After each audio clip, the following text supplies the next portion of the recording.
할렐루야. 아침 7시에 찾아가는 하나님의 말씀, 야고보서 5장 13절에서 18절까지 말씀입니다. 너희 중에 고난당하는 자가 있느냐? 저는 기도할 것이요. 즐거워하는 자가 있느냐? 저는 찬송할지니라. 너희 중에 병든 자가 있느냐? 저는 교회의 장로들을 청할 것이요. 그들은 주의 이름으로 기름을 바르며 위하여 기도할지니라. 믿음의 기도는 병든 자를 구원하리니 주께서 저를 일으키시리라. 혹시 죄를 범하였을지라도 사하심을 얻으리라. 이제 야고보서가 신앙이란 무엇인가에 대한 답을 하고 있습니다. 그건 바로 신앙이란 한마디로 기도하는 삶이다, 이렇게 말할 수가 있습니다. 야고보 자신이 낙타무릎이라고 하는 별명을 가진 기도의 사람이었습니다. 그러니까 참신앙이라는 이란 말에 있지 않고 경건한 능력에 있고, 그 경건은 기도에서 나오고, 또한 하나님의 응답을 받고 하나님과 깊은 교제를 나누는 것이 참된 신앙이라 결론 맺고 있는 것입니다. 오늘 본문에 보면 세 가지 종류의 사람이 나오고 있습니다. 고난당하는 자가 있느냐, 고난당하는 자, 즐거워하는 자가 있느냐, 즐거운 자가 있죠. 또 병든 자가 있느냐. 그래서 병든 자, 이 세 부류의 사람이 나오는데, 이 세 부류의 사람에게 어떻게 행할 것인가에 대한 말씀을 하고 있습니다. 먼저 고난당하는 자는 저는 기도할 것이다, 이렇게 설명하죠. 고난당하는 자가 있다면 두말할 것도 없습니다. 기도에 집중해라 하는 것입니다. 고난이란 기도하라고 하는 하나님의 사인이기 때문입니다. 믿지 않는 사람은 고난 때 낙심하기도 합니다.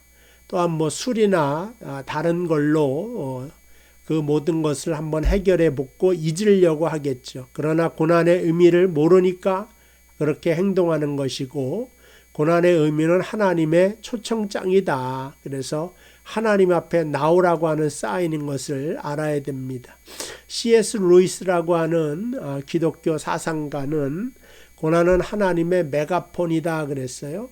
메가폰은 확성기 아닙니까? 하나님께서 우리 좀 만나자, 큰 소리로 외치는데, 맨 처음에 이제 작게 말씀하겠지만 우리가 불순종하여 알아듣지 못하여 기도하지 못할 때에 하나님은 기도를 통하여 크게 우리를 향하여 소리치고 있는 것을 보게 됩니다. 그게 바로 고난이다. 고난을 통하여 하나님께서 우리를 초청하고 있기 때문에 이 고난은 하나님의 메가폰이다, 이렇게 말한 것입니다. 테레사 수녀는 고난을 말하기를 주님의 키스다, 이렇게 말을 했어요. 우리가 당하는 고난은 주님의 입맞춤인데, 주님과 깊은 만남의 계기가 있고 교제의 계기가 되기 때문이다. 테레사 수녀님이 그렇게 이야기를 했어요. 그래서 고난을 통하여 하나님의 나라를 바라보는 사람이 되어야 됩니다. 모든 일이 다 잘 되면 천국은 관심도 없고 보이지도 않게 됩니다. 그러나 고난 속에서 궁극적인 것을 기다리게 되고 하나님의 나라를 소망하게 되는 것을 볼 수가 있습니다. 우리가 땅에 지진이 일어난다. 요즘에 지진도 일어나고 또 전쟁이 일어나고, 이 땅에서는 또 굶주리는 사람도 있고, 영원히 살 수 없는 곳이라고 하는 겁니다. 처처에 기근이 일어난다. 전쟁이 일어나고 나라와 나라가 싸운다. 말세에 되어질 일이지만 또 한편으로는 이 땅은 영원히 거할 처소가 못 된다, 그런 의미가 되는 것이죠. 그래서 하나님께서는 우리에게 하나님 나라를 비전으로 갖게 하시는 것을 볼 수가 있습니다.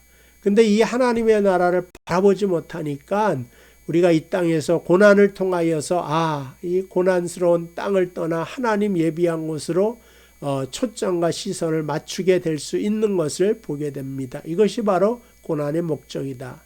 세상에서 어려운 일은 언제나 있습니다. 어려운 일이 있어서 문제가 아니고 내가 넉넉히 헤쳐나갈 힘을 있어야 되는데 그 힘이 없어서 문제다. 근데 그 힘은 기도를 통하여 얻을 수가 있는 것입니다. 비록 상황이 바뀌지 않더라도 기도를 통해 감당할 힘을 하나님 우리에게 주실 줄로 믿습니다. 때로는 기도가 늦게 될 수도 있겠죠. 빨리 될 수도 있습니다. 그렇지만 고난을 통하여서 기도하는 것 자체가 바로 커다란 축복이다 말씀드릴 수가 있죠. 고아의 아버지 조지 뮬러는 이런 말을 했습니다. 하나님이 내 기도를 항상 들어주시는 것이 아니다. 어떤 때는 오랫동안 들어주시지 않은 적도 있다. 어떤 기도는 30년 만에 이루어 주셨다. 그러나 그러는 가운데 나는 기도하는 성품으로 바뀌어졌다. 기도의 삶이 가장 중요한 습관이 되었다고, 그게 가장 나에게 값진 거라고 말을 하고 있는 것입니다. 그러니까 빨리 들어주시든 늦게 응답하시든 기도를 통하여 하나님 만나고 하나님께 집중할 수 있게 되었다는 것입니다. 그래서 저와 여러분들이 기도의 사람으로 기도가 이끄는 믿음의 세계로 하나님 초청하시고 있는데 그쪽으로 바라보시길 바랍니다. 두 번째는 오늘 즐거워하는 자는 찬송할 것이요 그랬어요. 고난에서 좀 벗어나 살만하면 형편이 펴지면 형편이 펴지는 것까진 좋은데 무릎도 펴져서 기도하지 않게 됩니다. 기도를 쉬게 됩니다. 하나님 없어도 살 것 같습니다. 하나님 없어도 다 내 힘으로 될 것 같습니다. 그럴 때 하나님께서는 찬송하라 가르쳐주고 있습니다. 오늘 이 말씀을 오해하면 안 되는데 왜 찬송하라가 하느냐? 하나님 혼자 기분 좋으시고 우리는 그저 찬송이나 열심히 불러라 그런 개념이 아니라 참 행복함이 찬송 속에 있기 때문에 그렇습니다. 언제 가장 행복하십니까?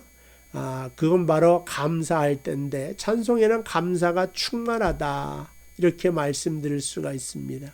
그래서 감사가 충만할 때 상황과 상관없이 우리는 행복해지고 또한 이 행복과 감사를 우리에게 가져다 줄 수 있는 것이 바로 노래요 찬양인 것을 보게 됩니다. 그래서 찬양은 하나님의 가장 커다란 축복 중에 하나다 이렇게 말씀드릴 수가 있습니다.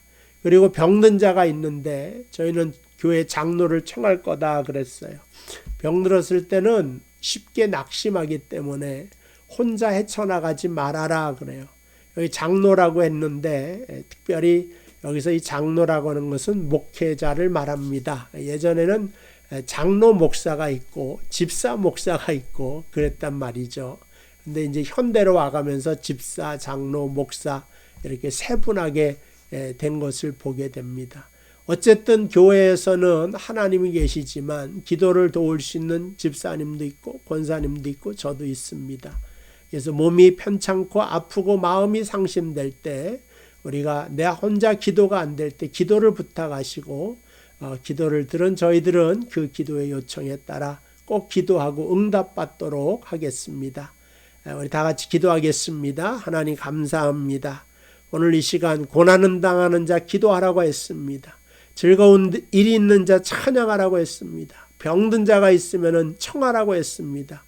우리가 어떤 일을 만나든지 항상 감사할 것이고 기도할 것이고 합심으로 기도하는 중보기도하는 그러한 우리 명성교회 다 되도록 인도하여 주옵소서. 예수님의 이름으로 기도하옵나이다. 아멘. 자, 고맙습니다. 내일 이 시간 또 뵙도록 하겠습니다.